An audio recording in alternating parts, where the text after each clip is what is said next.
I was born and raised in Riverview. I was the oldest of 3 kids. I had a 1-year younger brother, Bobby, and a 5-year younger sister, Wendy. And both of my parents were lovely parents. My mom was a Baptist, grew up in Gunningsville. My dad was Anglican, grew up in Dartmouth, Nova Scotia, actually.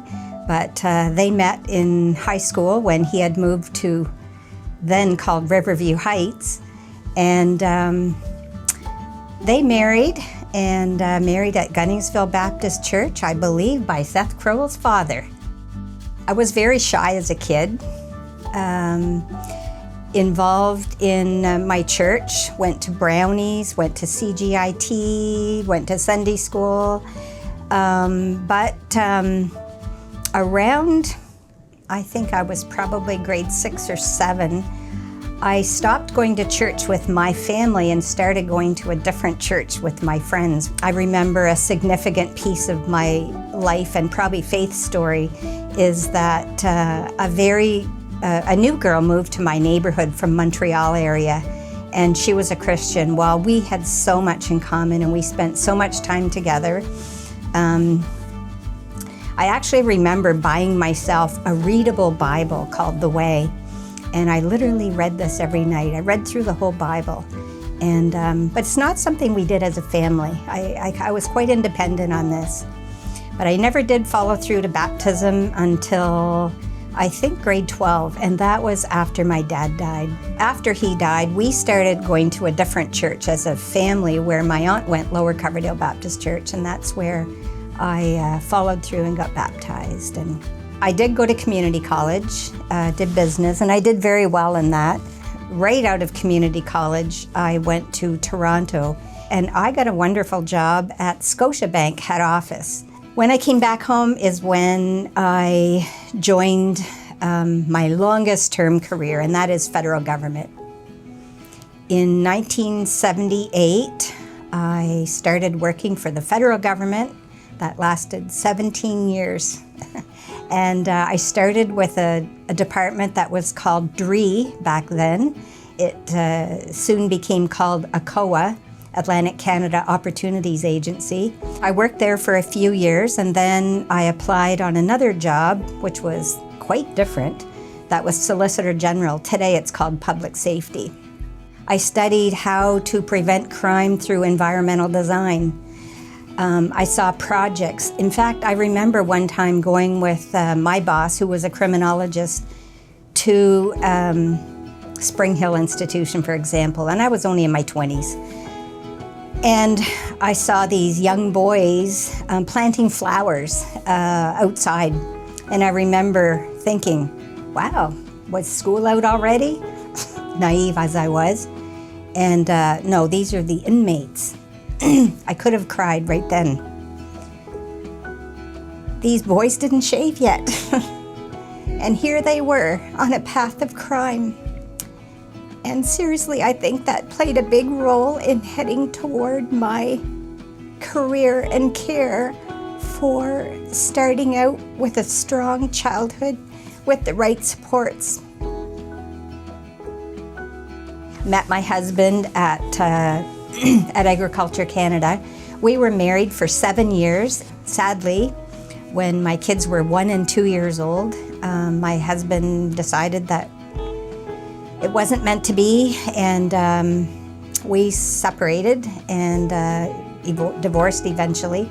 So really, skipping way ahead from the ages of 1 and 2 until they were 17 and 18, I raised my kids on my own.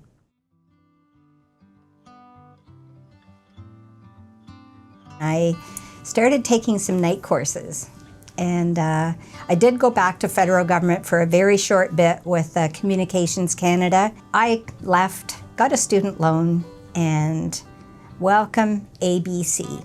My 2 years at ABC were absolutely wonderful years. I will always remember what I got from these years. I had the most wonderful profs. I had Steve Dempster Like, who would have ever thought I was going to be interested in Old Testament prophets? Wonderful and very relevant learning. Seth Kroll was awesome. Gary LeBlanc, just second to none. These people have become friends. I was an older student, a mature student. I put everything into my studies, and I just got so much from all of my Crandall, or ABU, ABC, Crandall profs. Later, I ended up working here as well, and I was here at the time when we became Crandall University. So yeah, a lot of learning there. When I came full-time to ABC, it was in '95, and I studied for 2 years, graduating from ABU in '97 with an honors degree. And in my honors thesis, I studied, drawing from my experience in government as well, the systemic and institutionalized discrimination of women and their children that's actually built in policy. And so that really set off my future study interest in policy.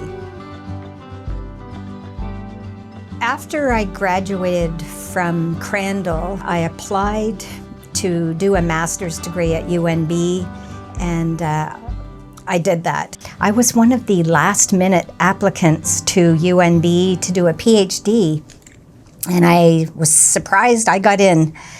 I remember being interviewed by the department head chair to get in, and I actually recall him looking at my resume and saying, "You know, Cathy, our graduates are working hard to get the job that you left many years ago. Why do you want to do this?" I said, "Because there's so much more I want to know." While I was still studying, Seth Kroll called me one day. "Cathy, I thought of you. I have this idea. I don't know if it'll work or not, but I have this idea that I'd like to start a program at ABU where students don't have to leave their full-time work to complete their degrees. You know, they've got half of their degree done, almost like what you did." I came in and we talked about it and threw around some visions and ideas, and I remember saying, "Okay, you know what? This sounds fun. I'll take this on. I'm really working on my thesis here, but I'll give you 6 weeks and we'll see what we can do with this." It was 14 years.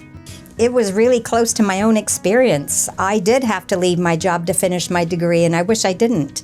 So after I was directing the Adult Learner Professional Studies program for a while and teaching in it, I also started teaching on contract in the sociology department at Crandall. I loved working with my students, and, share my faith with my students was quite easy because my faith is what's been motivating me to do everything I have done. One of my favorite verses is Micah 6:8, and I know a lot of people pick that as their favorite verse, but, the requirements are quite simple. We want to walk humbly with our Lord. We want to act justly, and we want to love mercy. Well, when we do that, we're compelled to be engaged in our society. And I really am motivated by that.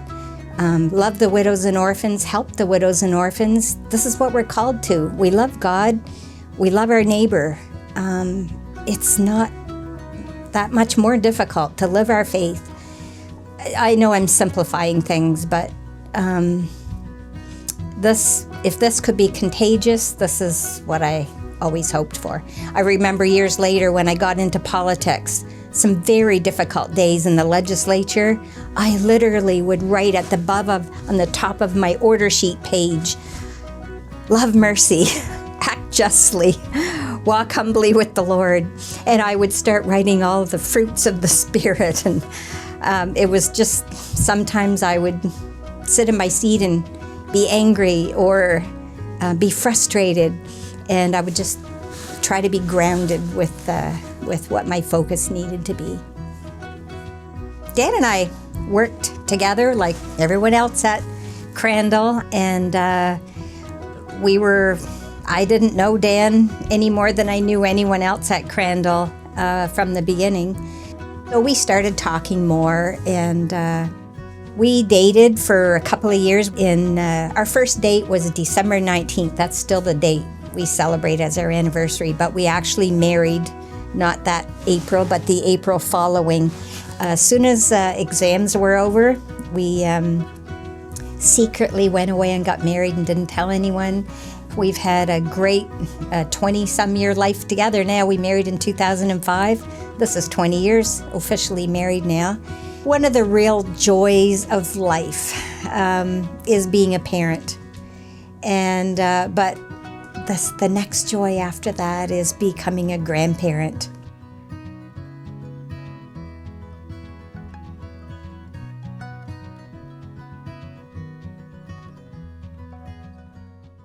Well, first of all, my two sons, Matthew and Nicholas, absolute joys of my life.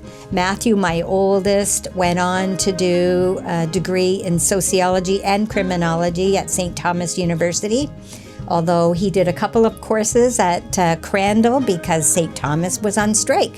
Thank you, Crandall. Nick went on to Crandall, did his first 2 years at Crandall in business. Actually, he met his now wife here at Crandall. Nick married Kayla about 8 or 9 years ago, and Kayla is a counseling therapist. I am so blessed that they gave us our very first granddaughter. They had another little boy named Oakley, and Oakley is adorable. Today they're 7 and 4. So Dan's two. Joel has been married to Emily for many years. Emily is also a Crandall grad, a lovely woman. Emily is now back at Crandall doing her education degree. So Joel is in the military, and Joel and Emily have 3 lovely boys and 2 twins, Harrison and Hunter, and 1 year younger, Gabriel, so ages 7 and 6. So here we've got a lot of the same age grandchildren. And then Kate, also Crandall grad, and Dan's youngest daughter. Kate has a little boy, Jack. Kate is married recently to James Rhino, and they are having a second child. We already know it's a little girl. That will become our 7th grandchild. Dr. Rogers, Cathy, what a privilege it is for me to have the opportunity to extend our congratulations to you tonight as you receive the Distinguished Alumni Award from Crandall University. Cathy, you came to us as a mature student, you studied your heart and soul out, and you went on to earn advanced degrees, which allowed you to come back and invest in students the same way that your professors invested in you. We thank you that you are a person of empathy and compassion, and you use those qualities to invest in the lives of students here, and we thank you for those years of service. We were sad and disappointed when you left our employment here, but pleased to know that you were going on to a career in politics to serve the broader community of New Brunswick. Your heart for service was clear when you served here, and you were able to take that heart and extend it to people all across New Brunswick by serving in government. You held some of the highest offices in our province, including serving as the first female Minister of Finance for the province of New Brunswick. Congratulations on that achievement, and thank you for the work that you did in that and other offices. Cathy, we recognize now that you're entering this next stage of your life, and I want you to know that we're praying for God's richest blessing in this next stage as you continue to serve Him. Thank you, Cathy, and congratulations. I was pretty surprised at first that I would be selected to receive this award, and then very humbled and honored. So very grateful. Yeah, truly, I don't know if I'm deserving of it, but I certainly accept it with humility and gratitude. As I said before, ABC, ABU, Crandall has given me a lot. You opened my eyes, almost like the caterpillar to the butterfly. I just felt like I could get my wings and fly.